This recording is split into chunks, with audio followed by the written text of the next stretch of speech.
بچاؤ کی تدبیر یہی ہے کہ عملے کی ہدایات پر عمل کیا کریں۔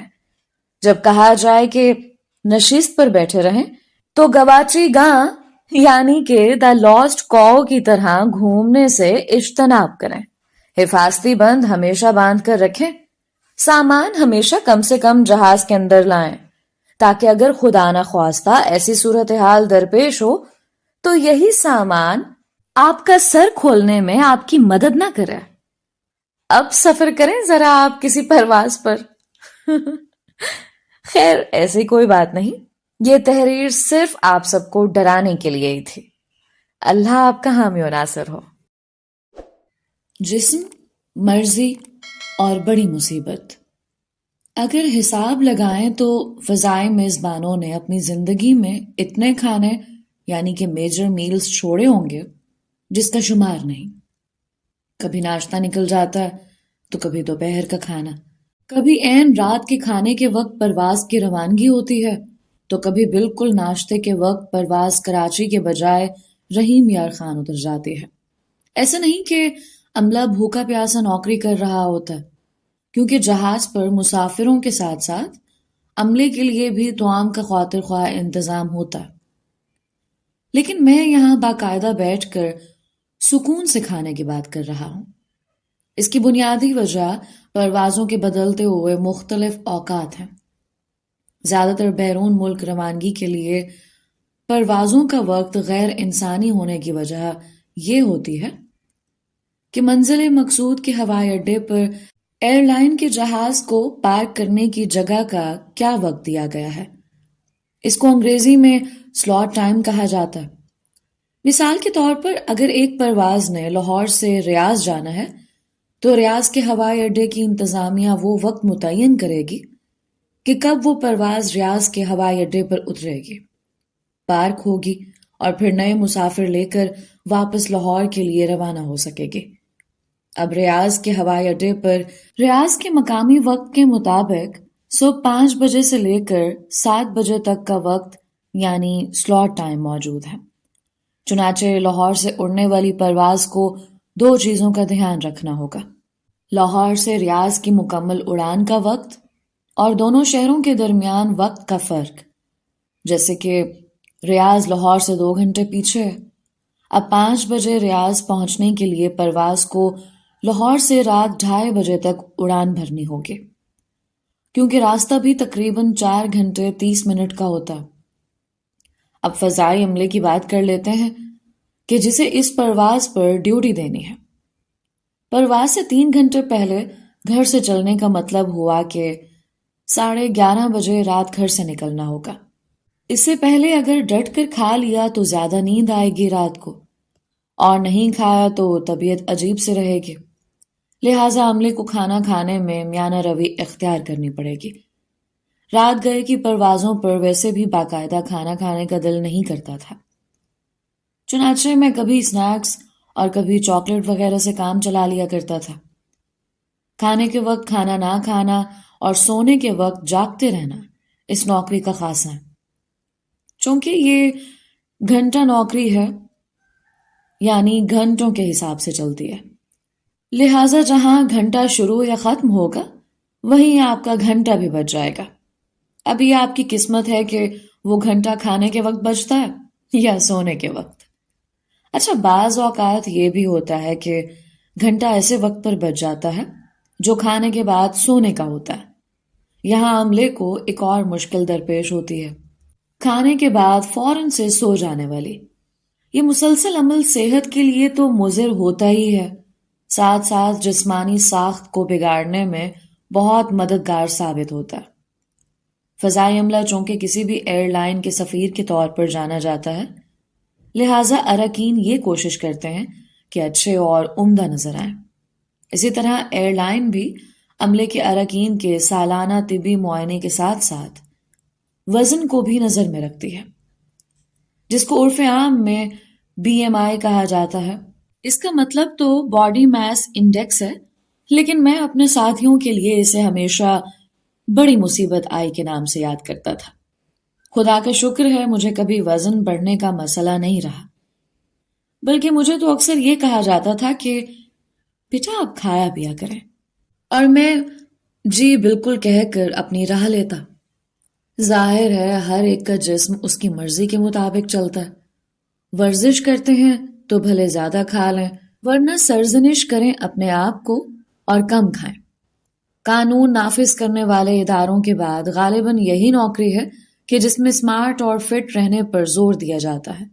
بسیار خوری اور بد احتیاطی بیماریوں کو خوش آمدید تو کہتی ہے، لیکن اس نوکری میں یہ دگنا نقصان پہنچاتی ہے۔ وہ ایسے کہ اگر ہلکا زکام ہے یا ہاتھ میں پٹی یا پلاسٹر لگا ہے تو آپ اپنے دفتر جا سکتے ہیں، لیکن اگر آپ فضائے میزبانی کے پیشے سے منسلک ہیں تو پھر آپ گھر ہی بیٹھیں۔ زکام شروع ہو رہا ہے تو آپ پرواز پر نہیں جا سکتے، کیونکہ ٹیک آف اور لینڈنگ کے دوران جہاز میں ہوا کے دباؤ کے اتار چڑھاؤ کی وجہ سے کانوں میں شدید درد ہوگا۔ پٹی بندھی ہے ہاتھ پر تو مسافروں کو کھانا کیسے پیش کیا جائے گا؟ کیونکہ سروس انڈسٹری میں ایسا نہیں ہوتا۔ بخار اور کھانسی تو ویسے بھی مکمل آرام مانگتی ہے۔ اس کے علاوہ جب تک دوائیوں کا استعمال جاری ہے تو آپ کا پرواز پر جانا ناممکن ہے، کیونکہ دوائیوں کے زیر اثر پرواز پر کسی بھی قسم کی ہنگامی صورتحال سے دوچار ہونا خود اپنی اور مسافروں کی زندگیاں خطرے میں ڈالنے کے مترادف ہوگا۔ اس لیے جب تک عملے کا رکن مکمل صحت یاب نہیں ہو جاتا اسے جہاز پر جانے کی اجازت نہیں ملتی۔ ایک بار پشاور میں قیام تھا، رات میں ہم دوستوں نے چپل کباب کھانے کا پروگرام بنایا۔ ایک دوست کو بڑی مشکل سے راضی کیا کہ وہ جانے کو تیار نہ تھا، کیونکہ بڑی مصیبت آئی ہوئی تھی، اور وہ اتنا بسیار خور تھا کہ اس کو بس یار کہنا پڑتا تھا۔ خیر وہ مان گیا، اور کھانے کے بعد ہم نے سب چائے کے 2 دور چلائے اور سوچا کہ اب یہ تمام کباب کھل کر بخارات بن جائیں گے۔ کچھ دن کے بعد دوست سے ملاقات ہوئی تو معلوم ہوا کہ وزن زیادہ ہونے کی وجہ سے وہ زیر عتاب ہے۔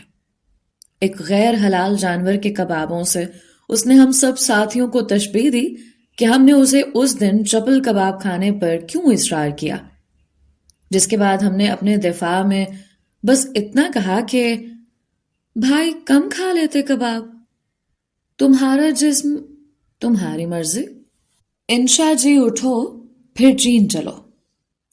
چلتے ہو تو چین کو چلیے سفر نامہ بچپن میں پڑھا تھا، پھر اس سرزمین پر کہ جہاں مارکو پولو اور ابن بطوطہ کے بعد انشا جی نے قدم رنجا فرمایا، جانے کا موقع ملا۔ کچھ عرصہ پہلے ایک ریسرچ آرٹیکل میں پڑھا تھا کہ محتاط اندازے کے مطابق دنیا میں ہر 5 میں سے 1 شخص چنگیز خان کی اولاد ہے، کیونکہ خان صاحب کو شادیاں کرنے کا بہت شوق تھا اور نہ کرنے کا بھی۔ چنانچہ بیجنگ میں ایک ہی شکل کا ہزارہ بندہ دیکھ کر اس ریسرچ پر یقین سا ہونے لگا، اور وہ گھسا پٹا لطیفہ بھی کہ اس عورت کا شوہر یقیناً چینی ہوگا جو کہتی تھی کہ تمام مرد ایک جیسے ہوتے ہیں، سچا لگنے لگا۔ چینی گرم پانی بہت پیتے ہیں، اس بات کا عملی مظاہرہ تو پرواز شروع ہوتے ہی ہو گیا۔ ماں سوائے چند نوجوانوں کے مجال ہے کسی مرد یا عورت نے کالے پیلے گیسی مشروبات فرنگیا کو چکھا بھی ہو۔ ہر کسی کے پاس اپنا تھرموس یا پانی کی بوتل ہے، اسی کو بھرتے اور پیتے ساری پرواز گزارتے۔ کسٹم اور امیگریشن سے فارغ ہو کر میں باقی ساتھیوں کا انتظار کرنے کے لیے کاؤنٹر کے پاس کھڑا ہو گیا۔ حال تقریباً خالی تھا۔ ایک چاقو چوبند چینی لڑکی کسی دوسرے کاؤنٹر سے نکلی، پتلون کا ایک پائنچا پنڈلی تک کٹا ہوا، سر پر بڑا سا ہیٹ جس میں بال بے ہنگم طریقے سے لہراتے ہوئے، دھوپ کا چشمہ کہ جس کا ایک شیشہ نارنجی اور دوسرا بینگنی رنگ کا، تیزی سے چلتی ہوئی ایک کمرے میں گھس گئی۔ میں نے سوچا کہ شاید چین میں یہی جدید فیشن ہے، یا پھر لڑکی کا تعلق یقیناً کسی غریب گھرانے سے ہوگا۔ خیر جب سب ساتھی اکٹھے ہو گئے تو ہم باہر نکلے۔ دروازے سے قدم نکالنے کی دیر تھی کہ ایک کوہرام مچ گیا۔ لوگ ہاتھ ہلا ہلا کر پرجوش طریقے سے استقبال کر رہے تھے۔ موبائل کیمروں کے فلیش سے آنکھیں چندھیا گئیں. فرتے جذبات سے میرے رونگٹے اور ہاتھ جواباً کھڑے ہونے ہی والے تھے کہ دودھ کے اس ابال پر قدرت نے یخ بستہ پانی کا ترونکا کٹ مارا، یعنی کہ جگ اونڈیل دیا. وہ اوٹ پٹانگ لڑکی ہمارے پیچھے ہی آ رہی تھی اور جیسے ہی آگے نکلی تمام ہجوم اس کے پیچھے یاں ماں پاں کرتا ہوا بھاگ پڑا. پتہ یہ چلا کہ موصوفہ کوئی بہت مشہور پاپ سٹار ہیں اور یہ سارا ہجوم ان کے فینس کا تھا. بس میں بیٹھ کر ہوٹل کی طرف روانہ ہوئے. بڑے بوڑھوں سے سن رکھا تھا کہ چین میں سائیکلیں ہی سائیکلیں ہوتی ہیں. مشکل سے کوئی ایک آدھی ہی نظر آئی، بلکہ آدھی ہی سمجھے، کیونکہ اس میں بھی موٹر لگی ہوئی تھی. ہر جگہ گاڑیوں کی بھرمار، ہر نیا ماڈل اس شہر میں موجود. انشا جی کے سفر نامے کی ایک سطر یاد آ رہی تھی کہ چین میں عورت نہیں ہوتی. بالکل ہوتی ہے جناب. وہ زمانے چلے گئے جب سب ایک ہی طرح کے کپڑوں میں ملبوس ہوتے تھے اور مرد اور عورت میں پہچان مشکل تھی. تو صاحبو، چین میں صنف نازک کا وجود تو ہے، لیکن بالکل یخ بستہ خواتین، یعنی کہ انگریزی میں کول. سمجھ تو آپ گئے ہوں گے. اور اوپر سے ہیں بھی ساری پیلی پیلی. چونکہ ان لوگوں کو پیلی نسل کہا جاتا ہے، لہٰذا پیلی پیلی کہنے میں کوئی مذائقہ نہیں. سچ پوچھے تو بندہ جب یورپ اور امریکہ کے بعد چین جائے تو بلکہ کیوں جائے یار، میں تو کہتا ہوں نہ ہی جائے. آج کل شب و روز ایسی تحریر نظر سے گزرتی ہیں جس میں مردوں کے بے قابو جذبات اور ہجان کی کیفیات بما غیرت و بے غیرتی کے مسائل پر تابڑ توڑ بحث ہو رہی ہوتی ہے. میری مان ہے، اگر ایسا کوئی سستا گھٹیا اور غیر معیاری مرد آپ کی نظر میں ہے تو اسے فوراً سے پہلے چین بھیج دیں. قسم خدا پاک کی اس کا ہجانی درجہ حرارت منفی درجوں میں نہ چلا جائے تو کہیے گا. بہت بڑا مسئلہ بیجنگ میں زبان کا درپیش ہوا. عام چینی کو انگریزی بالکل نہیں آتی، بلکہ مجھے تو یہ لگا کہ وہ چینی زبان بھی صحیح نہیں بولتے. بھلا بتائیں کہ کوئی زبان صرف شین اور نون غنہ پر چل سکتی ہے؟ جو بندہ بھی بولتا تھا صرف یہی سمجھ آتی. ملاحظہ کیجئے کہ شاں شوں شنگلوں شوں شوں. ہوٹل میں استقبالیے پر فون کیا اور انگریزی میں بہت مشکل سے 5-7 منٹ لگا کر بتایا کہ 2 پلیٹیں چاہیے. چند منٹ بعد ایک خاتون 2 تولیے لے کر آ گئیں. پھر اس کو کچھ دیر لگا کر سمجھایا کہ کیا چاہیے. وہ گئی اور 10 منٹ بعد پانی کی 2 بوتلیں لے آئے. کمرے کا دروازہ بند کر کے اپنا سر پیٹا. پھر دوبارہ اس کو ایک تصوراتی پلیٹ بنا کر دکھائے. میرا ساتھی اسے مسلسل پلیٹاں پلیٹاں کہے جا رہا تھا کہ شاید نون غنہ والا فارمولا لگ جائے. آخرکار اس مرتبہ پلیٹاں آ گئیں. تفریح کے لیے سب سے پہلے دیوار چین کا رخ ہی کیا. بیجنگ سے تقریباً 30-40 میل کا فاصلہ ہے. قدیم روایات کے مطابق اس دیوار کی طوالت 10,000 میل بتائی جاتی تھی اور آج کل کی روایات کے مطابق یہ صرف 1.5 سے 2,000 میل کی رہ گئی ہے. یہ عظیم شاہکار تقریباً 2,300 سال سے زیادہ پرانا ہے، مگر ٹھیکیدار مجھے اس کا اپنا کوئی دیسی ہی لگتا ہے. کہیں سیڑھی کا قدم 3 فٹ کا ہے تو کہیں فٹ بھر کا بھی نہیں، کہیں سیڑھی ہے ہی نہیں، بالکل ڈھلان ہے. خیر، مذاق اپنی جگہ. ان 2000 سالوں میں اس کو بہت نقصان بھی پہنچا، خاص طور سے 13ویں صدی میں منگولوں کے ہاتھوں، جن کا خاتمہ بعد ازاں منگ بادشاہت نے کیا. یہ واقعی ہر چیز کھا جاتے ہیں. ان کے بازاروں میں حشرات الارض و سما اور مخلوقات بحریہ کی وہ اقسام دیکھی کہ کچھ دیر کے لیے اپنا کھانا موقوف کرنا پڑا. نہیں بتا سکتا آپ کو، بس یہ سمجھیں کہ اشرف المخلوقات کے علاوہ سب حلال ہے چینیوں کے ہاں. شاذ و نادر ہی کوئی شخص موٹاپے کا شکار نظر آیا. مبالغہ سے ہٹ کر کوئی بوڑھا ویل چیئر پر نہیں تھا. 80-90 سال کے بابے بھی اپنے پاؤں پر چلتے نظر آئے اور بہت بوڑھے لوگ نظر آئے. لگتا ہے حکومت نے اسی لیے ایک بچہ کرنے پر پابند کیا تھا سب کو. مرتا تو کوئی ہے نہیں، اس لیے پیداوار کم رکھی جائے. بھاؤ تاؤ کرنا آتا ہے تو آپ کے لیے چینی بازار بہترین جگہ ہے. آپ نے اکثر پٹھان بھائیوں سے بارگیننگ کی ہوگی. بھول جائیں گے آپ. ایسا بھاؤ تاؤ دنیا میں اور کہیں نہیں ہے. لیکن ایک مسئلہ یہ ہے کہ چینی دکاندار غصے میں جلد آ جاتے ہیں. ایک مرتبہ تو خاصی منہ ماری ہو گئی. میں ایک بیگ لینے گیا. جوان کے بچے نے سیدھا ہی 800 یوان کہہ دیا. میں قیمت سنتے ہی آگے چل پڑا تو فوراً 300 پر آ گیا.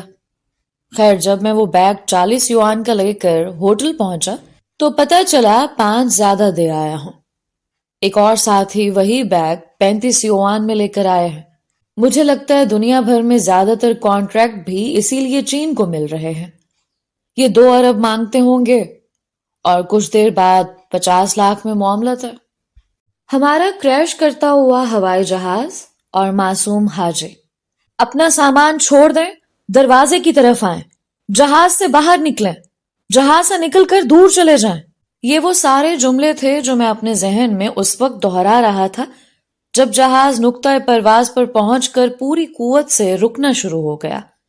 جہاز کا انجن نمبر 1 کسی غریب پرندے کا کیما بنانے میں مصروف عمل تھا اور جہاز کے 3 ٹائر اسے روکنے کی کوشش میں جان ہار چکے تھے.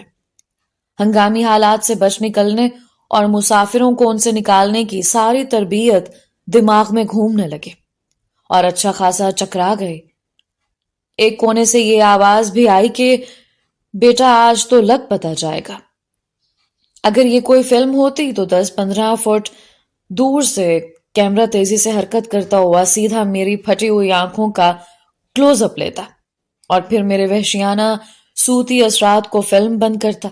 یعنی وہ کمانڈ جو اس حالت میں مسافروں کو دی جاتی ہے کہ آگے کی طرف جھک جائیں، آگے کی طرف جھک جائیں.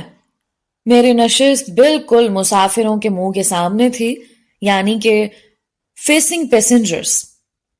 میں اور دوسری طرف بیٹھا ہوا میرا ساتھی پوری قوت سے چلا رہے تھے، آگے کی طرف جھک جائیں، آگے کی طرف جھک جائیں.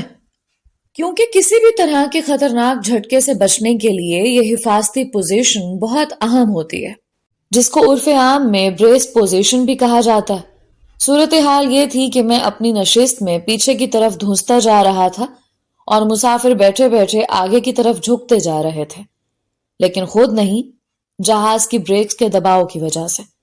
سب کے چہرے پر اس طرح کے تاثرات تھے کہ جیسے ان کو کوئی بات سمجھ نہ آ رہی ہو، یعنی ماتھے پر سلوٹیں ڈالے میری چیخ و پکار کو سمجھنے کی کوشش کر رہے ہوں.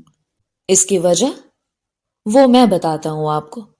جہاز پر قریباً 400 مسافر تھے اور سارے زائرین حج، جن میں سے آدھے سے زیادہ لوگوں نے احرام باندھ رکھا تھا.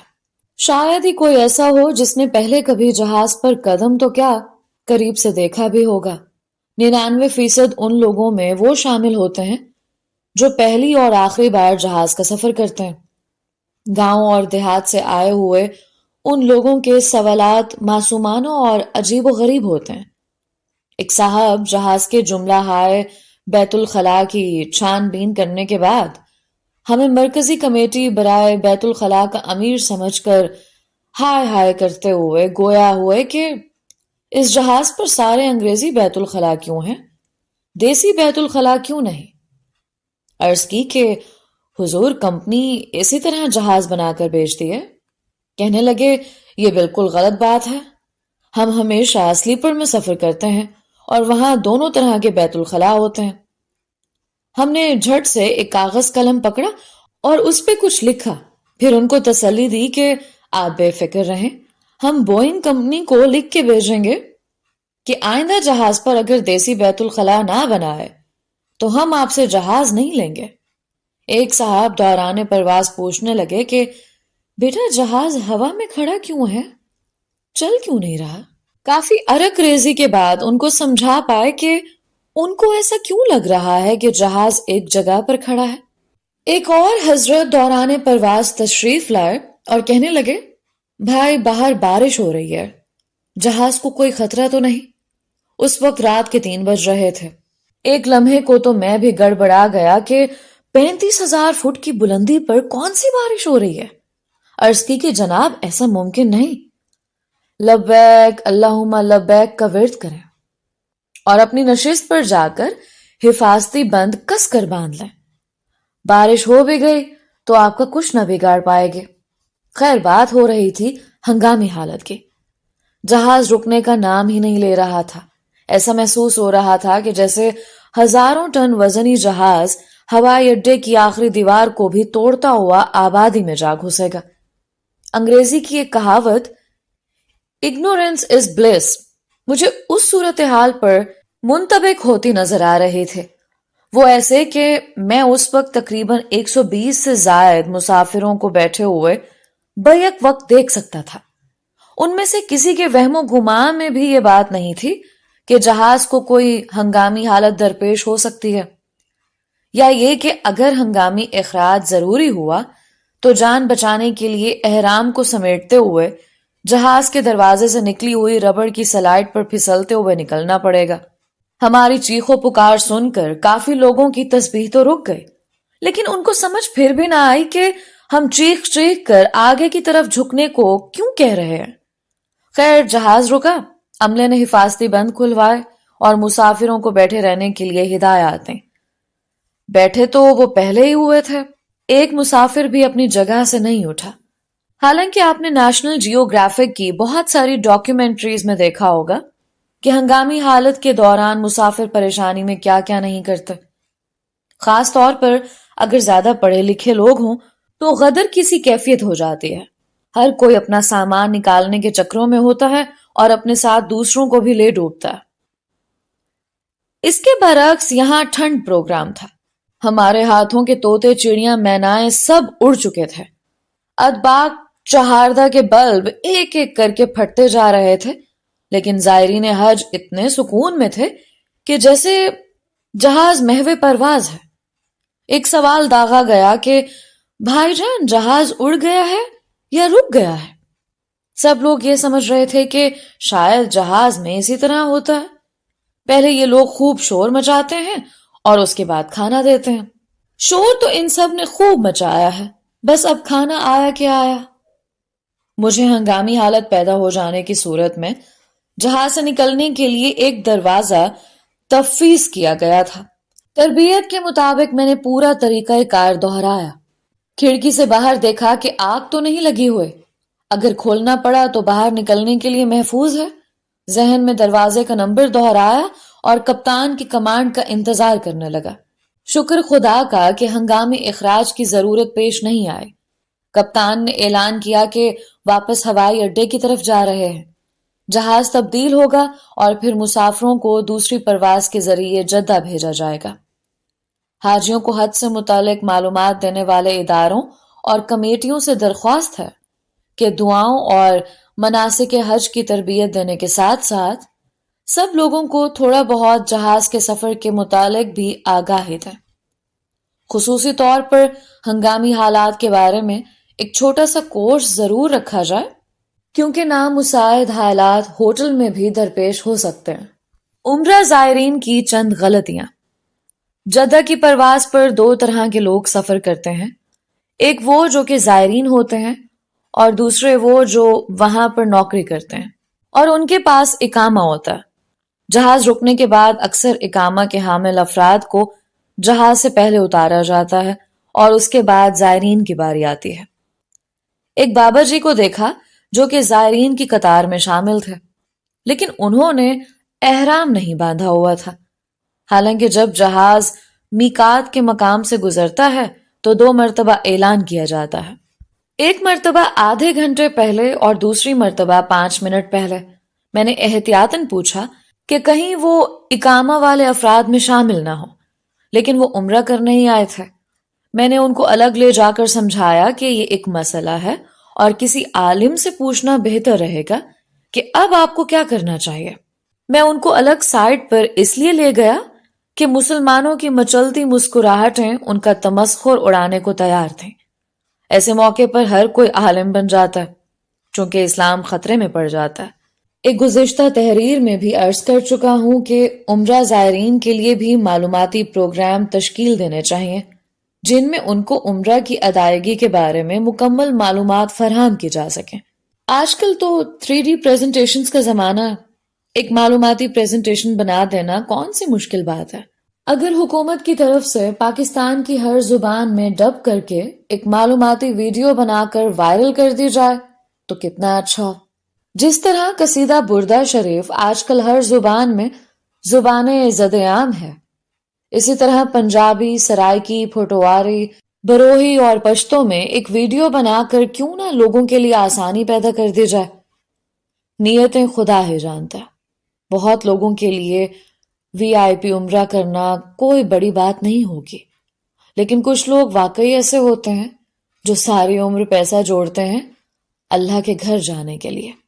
لہٰذا اگر کوئی یہ آئیڈیا ارباب اختیار تک پہنچا دے تو میں بہت شکر گزار ہوں گا، اور اگر کوئی رضاکارانہ طور پر اس آئیڈیا پر عمل کرنا چاہے تو بسم اللہ.